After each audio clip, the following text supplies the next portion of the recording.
Try to imagine a landmass that's twice the size of California. Now imagine only 2 million people living in it. This, my friends, is what you call Namibia.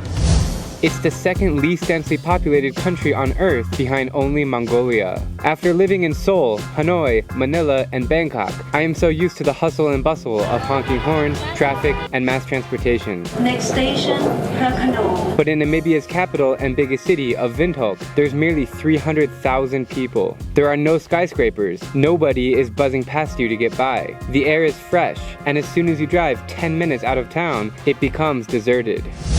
Mother Earth in Namibia will leave you stunned. The sand dunes, the rock formations, the national parks, the salt flats, the wildlife. Whatever you consider to be a town is really just a few hundred or few thousand people in Namibia. So we're in this town called Solitaire, and it's only got a restaurant, a gas station, and a toilet. Why is Namibia so empty? It's partly due to the fact that the climate here is too hot and too dry, but it can also be traced back to civil wars and genocides which killed hundreds of thousands of people. But through these catastrophic events, Namibia has rebuilt itself to look beyond its past and prepare for a bright future. When we take a closer look at the 2 million people that do remain in this lovely country, we can discover some fascinating culture. Namibia is home to 13 different ethnic groups, including the Herero and Himba tribes, whose lifestyles haven't changed for centuries due to their seclusion from the outside world. Nothing excites me more than meeting people like them. I tend to get overexcited often, but this country really deserves every bit of recognition.